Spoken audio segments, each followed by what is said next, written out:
കൊട്ടിഘോഷിച്ച് ഉദ്ഘാടനം നടത്തിയ പഴയങ്ങാടി പുഴയിലെ ഫ്ലോട്ടിംഗ് റെസ്റ്റോറന്റ് പൂട്ടി.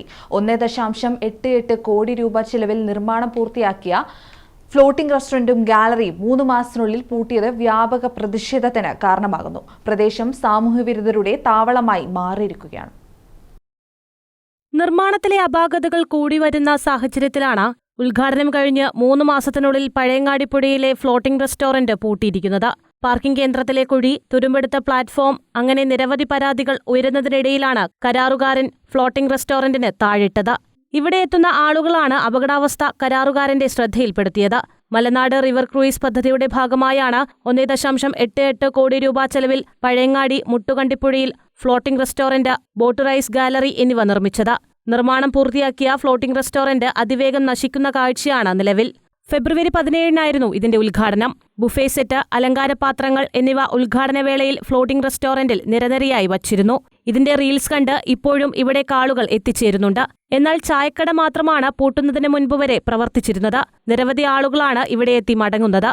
അധികൃതരുടെ അനാസ്ഥയുടെ ഉദാഹരണമായി ഫ്ലോട്ടിംഗ് റെസ്റ്റോറന്റ് മാറുകയാണെന്നും ആളും ആരവും ഒഴിഞ്ഞ പ്രദേശം സാമൂഹ്യവിരുദ്ധരുടെ താവളമായി മാറുകയാണെന്നും നാട്ടുകാർ ആരോപിക്കുന്നു. ഞങ്ങൾ ഇവിടെ എത്തിയത് ഈ മനോഹരമായിട്ടുള്ള ഈ നമ്മളെ പഴയങ്ങാടി കുപ്പം പുഴയുടെ മനോഹാരിത കൂട്ടാൻ വേണ്ടി രൂപം കൊടുത്തിട്ടുള്ള ഈ പദ്ധതി ഇവിടെ കാണാനും ആസ്വദിക്കാനുമാണ് ഇവിടെ എത്തിയിട്ടുള്ളത്. പക്ഷേ വളരെ നിർഭാഗ്യമെന്ന് പറയട്ടെ, ഈ പ്രദേശം ധാരാളം ആളുകളെ ആകർഷിക്കാൻ വേണ്ടി കഴിയുന്ന ഈ പദ്ധതി വളരെ പരിതാപകരമായ അവസ്ഥയിലാണ് ഇവിടെ കാണാൻ വേണ്ടി കഴിയുന്നത്. ഇവിടെയൊക്കെ പൂട്ടി വെച്ചിട്ടാണ് കാണുന്നത്. കാരണം ഇവിടെ അതിൻ്റെ ഫലപ്രദമായിട്ട് അത് ഉപയോഗപ്പെടുത്തുകയാണെങ്കിൽ ധാരാളം ആളുകൾക്ക് അവരുടെ ഈ വൈകുന്നേരം എൻജോയ്മെൻറ്റ് ചെയ്യാൻ വേണ്ടി കഴിയുന്ന ഒരു പദ്ധതിയാണിത്.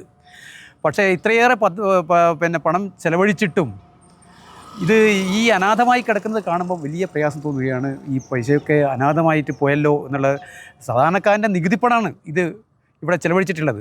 80 ആളുകൾക്ക് ഒരേ സമയം ഭക്ഷണം കഴിക്കാനുള്ള പ്ലാറ്റ്ഫോമാണ് ഇവിടെ ഒരുക്കിയത്. പൊതുമേഖലാ സ്ഥാപനമായ കെല്ലിനാണ് നിർമ്മാണ ചുമതല. വേണ്ടപ്പെട്ട ഇടപെടൽ അധികൃതരുടെ ഭാഗത്തുനിന്നും ഉണ്ടാവണമെന്നാണ് ജനങ്ങളുടെ ആവശ്യം. News bureau, Pazhayangadi.